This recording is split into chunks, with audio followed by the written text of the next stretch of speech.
शुरू अल्लाह के नाम से और करोड़ हाथ दुरूद व सलाम मोहम्मद अरबी सल्लल्लाहु अलैहि वसल्लम और उनकी आल पर। मैं हूं डॉक्टर रऊफ़ राना और आप देख रहे हैं मेरा यूट्यूब चैनल फार्मासिस्ट ऑनलाइन।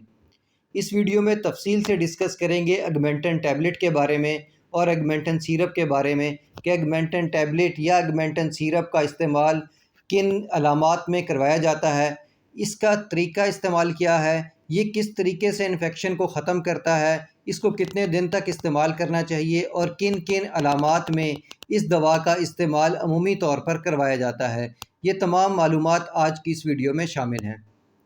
अगमेंटन एक बहुत ही मशहूर दवा है। कभी ना कभी किसी न किसी ने आपके घर में या आपके जानने वालों ने इस दवा का इस्तेमाल किया होगा। ये गोली के फॉर्म में 375 mg, 375, 625 और 1 ग्राम की डोजेज फॉर्म में अवेलेबल होती है। मुख्तलिफ़ कंडीशन के मुताबिक, उम्र के हिसाब से या पेशेंट के वज़न के हिसाब से इस दवा का जो तयन है किया जाता है कि किस मरीज़ को 375 दिया जाए, किसको 625 दिया जाए और किसको 1 ग्राम की डोज़ दी जाए।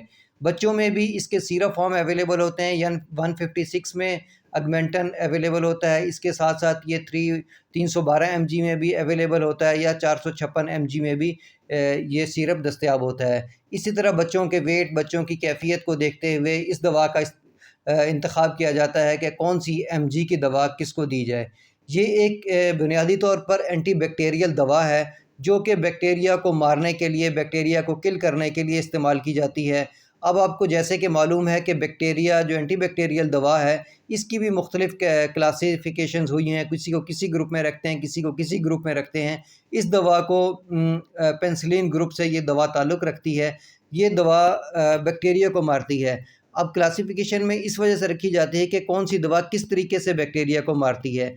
अगमेंटन बुनियादी तौर पर जो बैक्टीरिया के इर्द गिर्द सेल वाल होती है, जो इसका हिफाजती ग़िलाफ़ होता है, उस पे अटैक करती है और उसको ख़त्म कर देती है। जैसे ही उसका हिफाजती सेल या उसकी सेल वाल जो होती है वो ख़त्म होती है तो बैक्टीरिया ख़ुद ब खुद ही मर जाता है। इस तरीके से ये बैक्टीरिया को तोड़ देती है, ख़त्म कर देती है और उसके इन्फेक्शन का ख़ात्मा कर देती है। इसके अंदर कोमॉक्सीक्लेव होता है।